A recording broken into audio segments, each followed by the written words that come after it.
उपक्रमामध्ये मी 24वी कथा सांगणार आहे। कथेचे नाव आहे सोमवती अवस। ज्या सोमवारी अवस येते तिला सोमवती अवस म्हणतात। त्या दिवशी सोमवतीचे व्रत घेतलेल्या ब्राह्मणांच्या सुवासिनी बायका पिंपळाची पूजा करतात। सोमवारी अवसेला कोणत्या तरी 108 वस्तू देवाला वाहावयाच्या असतात, जसे की 108 विडे, 108 आंबे, 108 पिंपळ, 108 केळी, 108 खण, 108 नारळ, 108 पेढे, 108 लुगडी, ज्याला जशी ऐपत असेल त्याप्रमाणे देवाला द्यावयाचे, दान करावयाचे अशी घटना आहे। ज्याला जो उपाध्याय असेल त्याला हे सारे मिळते, परंतु तो उपाध्यायही सर्व स्वतःच्या घरी ठेवत नाही। पारांवर इतर उपाध्याय मंडळींना तो ते वाटतो।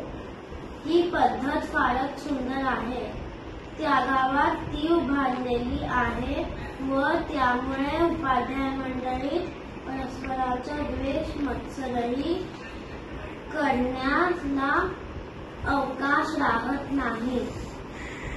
माझी आई जेव्हा एकत्रात होती, भरल्या घरात श्रीमंतीत होती, तेव्हाच तिने सोमवतीचे व्रत घेतले होते। 108 पावळ्या, 108 विडे, 108 पेढे अशी चांगले सोमवती तिने त्यावेळेस घातल्या होत्या, परंतु आता गरिबी आली होती। तिला नेसव्यास लुगडे नव्हते, तर 108 लुगडे कुठून देणार? तिलाच खाव्यास नव्हते, तर ती काय देणार? सोमवतीचे व्रत एकाएकी सोडता येत नाही। घरात पतीजवळ तरी कोणत्या तोंडाने ती मागणार? पतीजवळ काय होते? नाताळची सुट्टी असल्यामुळे मी घरी होतो। सोमवती आली होती। मी आईला विचारले, या सोमवतीला तू काय घालणार? काय ठरविले आहेस?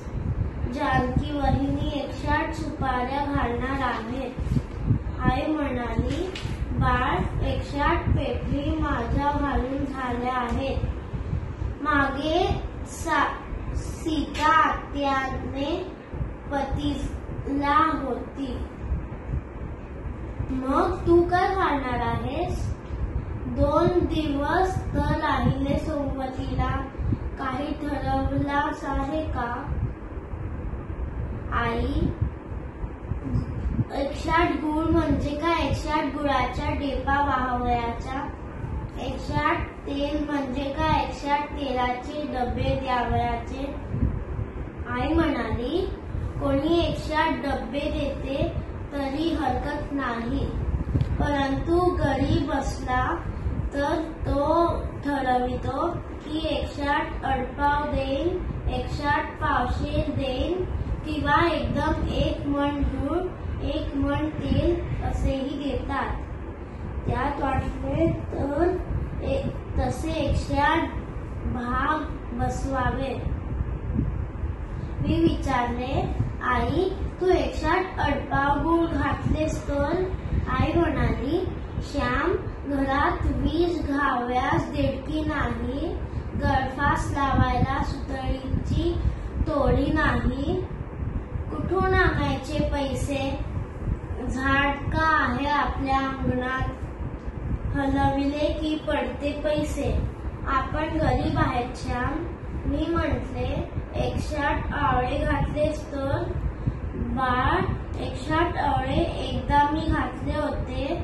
आपला सोवलीचा तुकाराम नव्हता का, त्याने दिले होते। आई म्हणाली, आई, 108 चिंचोकी घातले तर नाही का चालणार?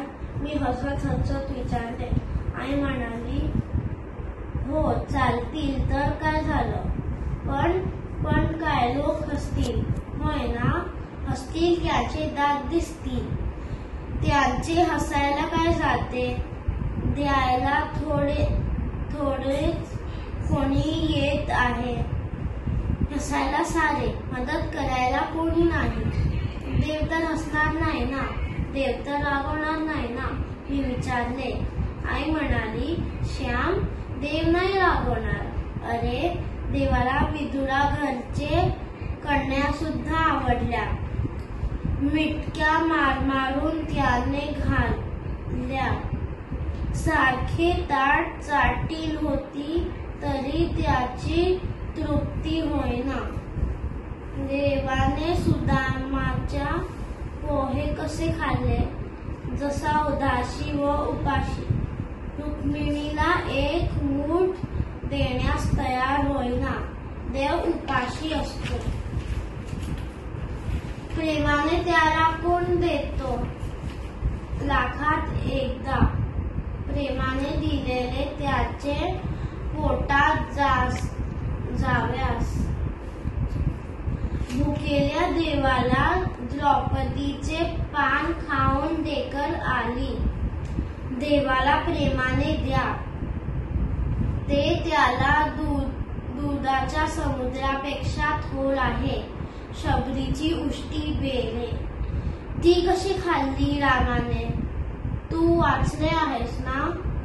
देवाला सारे चालते, त्यात भावभक्तीचे तूप असले म्हणजे झाले. त्यात हृदयाचा ओलावा असेल म्हणजे झाले. मग चिंचोके काय, पण 108 दगड जरी देवाला दिले तरी त्याला खडीसाखर प्रमाणे गोड लागतील.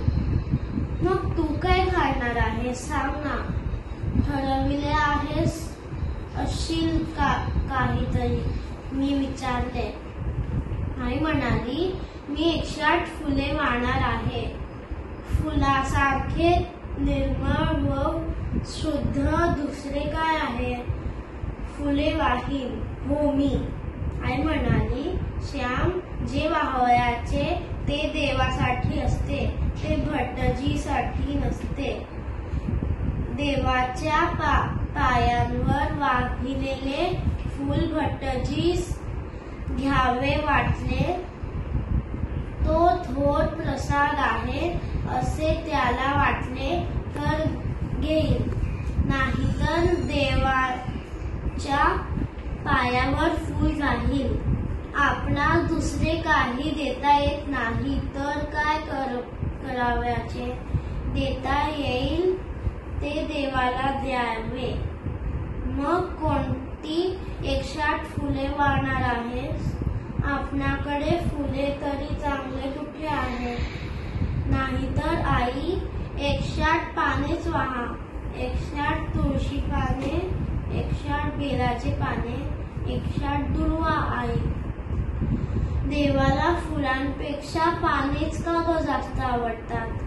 कितीही फुले असली तरी तुळशीपत्र, दुर्वा, बेल यांच्याशिवाय पूजा पुरीच होत नाही.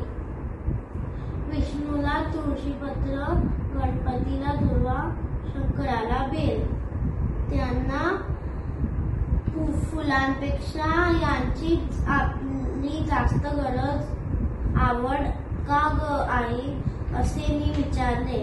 आई म्हणाली, तुळशीपत्र, दुर्वा वगैरे मिळाव्यास त्रास नाही पडत. वाटले तिथे होतात.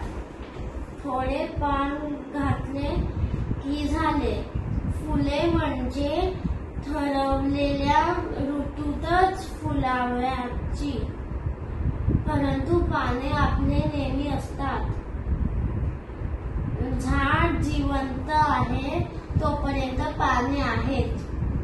पानांचा दुष्काळ फारसा नाही. म्हणून ऋषींनी, संतांनी देवाला पानच प्रिय आहे असे सांगून ठेवले. तेच ना, तरी नेहमी देवाला भक्तीने वाहाव्यास माणसाला अडचण पडू नये.